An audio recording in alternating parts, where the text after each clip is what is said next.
Hello, YouTube. This is an alcohol review of Jonah's Curse Black Spiced Rum. According to the label, 47% alcohol by volume, making it 94 proof, 750ml bottle. It says here, authentic Caribbean style black rum with natural flavors and caramel color. Well, at least they admit it up front. Bottled by KD Distilling Company, Louisville, Kentucky. All right. Moment of truth here. I'm not very good at geography. Never was. My friends just say I could get lost in a closet. So, of the near 500 or so islands in the Caribbean, which of those islands is Kentucky? Obviously, there's the city or town Louisville is on this island of Kentucky. I'm just curious: is this just a large island, small island? Is it a lot of people? Just for my own personal curiosity. Labeling, because my big thing is packaging and selling and all that kind of garbage. Nice woodcut of a blue whale crushing a 3-mast. That's as far as I get. I do not know my schooners from my whatevers, but I do know it's a blue whale. It's going to smush it. And that's one heck of a blue whale. Jeez. All right. I'm going to read you the back a little bit there, and I know you guys can read yourselves. This is fine, but after I've tried some of this, there's relevancy in the back copy. It says, Jonah's Curse is a bold, courageous, and adventurous black spiced rum, much like the sailors who claim it as their favorite libation. Jonah's Curse conjures the golden age of piracy with its nose of sweet rum, vanilla, and mixed spices, flavors of cinnamon, clove spice, and heat, followed by hints of rich chocolate, and a finish of sweet rum mixed with vanilla and clove, more clove. It's the finest black spiced rum on the 7 seas. Well, I say this because, like I said, I tried it, and there's relevance to that copy. So, unscrew the cap. I would make fun of that, but you don't necessarily have to have a cork. If anything, the caps are better than cork. I know that's terrible to say, but it's true. The fact that it's plastic and side of plastic, less likely breaking if you don't manhandle it too hard. So better than say aluminum, but aluminum would better for the planet is bounce it around whichever directions you guys want to, whether you're a hug a tree or not hug a tree. All right, I have my here. My poor beat up Canadian. And as we look through, it has like a cranberry red on this side of it, making it absolutely dark, which is kind of funny because it says on the label caramel color, which brown, a nice toasty brown. So I'm curious what all this looked like out of the barrel before they had to add in the caramel coloring. A hint on this is that if you look at bourbon, it's a nice, beautiful, dark brown, toasty brown bourbon, and you find out that these bourbons are almost clear before they hit the bottle. And it's because of the aging in the barrels with all that charred oak wood, gives it its coloring. So you don't have to age this in oak barrels because it's rum.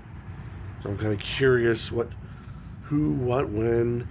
I mean, it's pretty. I'll grant you that. And I know that's a large part of the sell is the visualness of what you got. So they did a good job on the look. It's nice and clear. It's clean. Save whatever my poor glass brought into it. Poor Canadian. But yeah.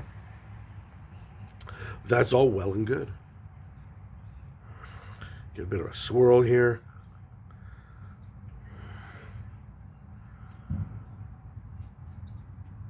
And it smells like a bowl full of fruit with syrup across the top of it.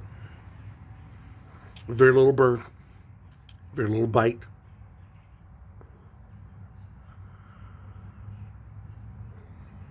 Banana, oranges, hints of apple,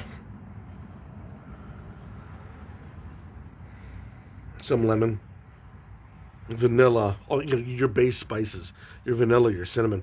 Clove, I don't know. I mean, they mentioned it enough time on the back of the label. It was like like 3 separate times they mentioned clove.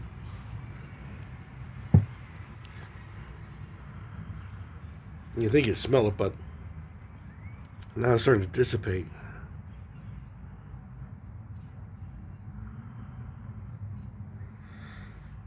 Nope, it's all fading out. But a very, very nice nose.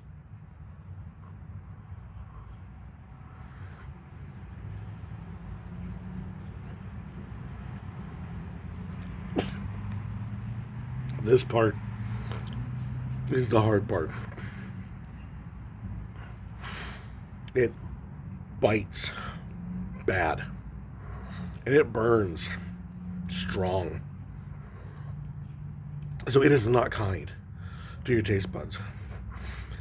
Let it air, breathe for a little bit, and you will find that its fangs will dull, but will not go away. The burn is still there, though not as bad. I threw in ice, and ice tampers down a lot of that burn and bite that it has to it. And it still was a formidable beast. Keep that in mind. Now, going past that, you literally can take the back of this label and read off everything you just tasted. There is vanilla, there's mixed spices, there is cinnamon, there's chocolate to the point of almost like coffee. Clove, I guess. But finished with more vanilla, more clove. Yeah. It is a delicious batch of variety of flavors with that strong, dark, bitter coming from behind. And the bitter isn't like bitter for bitter's sake. The bitter is chocolate to the point of almost coffee. Outstanding on those flavors.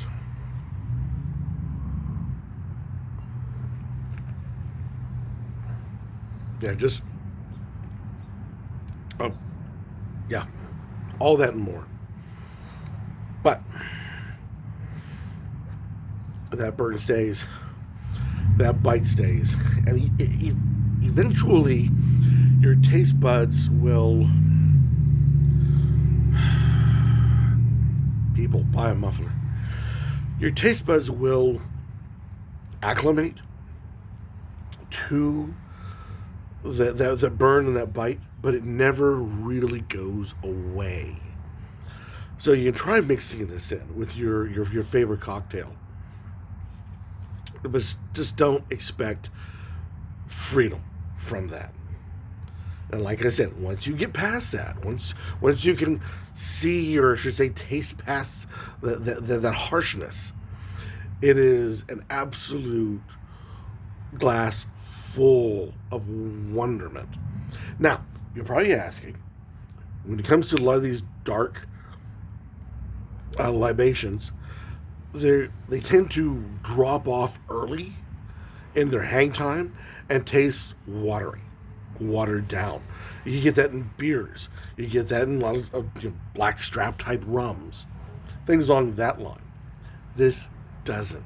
It stays heavy and solid all the way from tip to tip. From the beginning of the taste till finally it drops off, it is a nice, even all the way through. The one part that is a little, it's nice, but it could have been done without, is that they tend to add, if I understand right, they tend to add sugar, just straight raw sugar into it to help with the flavor profile. You can taste that in this. There's a little bit of flavor of what I like to think of as white icing. Hints of it all the way through. But past that, very tasty if you can get past the bite and the burn.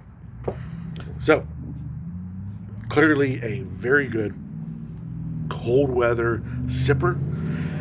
I will be trying it later on tonight in the one cocktail, Dark and Stormy. That's it. I'll be throwing it into my Dark and Stormy. I know it's not a true Dark and Stormy. It's not using the proper brand of dark rum, but hey, dark rum, ginger beer, Dark and Stormy. But this is Jonah's Curse Black Spice Rum. Very tasty once you get past the bites. And yeah, see what you guys think.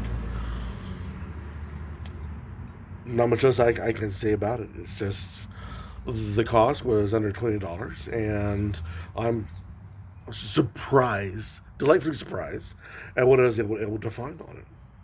But that's just me. You guys give it a try. See what you think. I may be completely off on this, but try it. Don't believe me? Go out, buy it, try it, and let the rest of us in the YouTube spirits community know your thoughts. Is this worth buying, or is it not? Until next time, keep on drinking.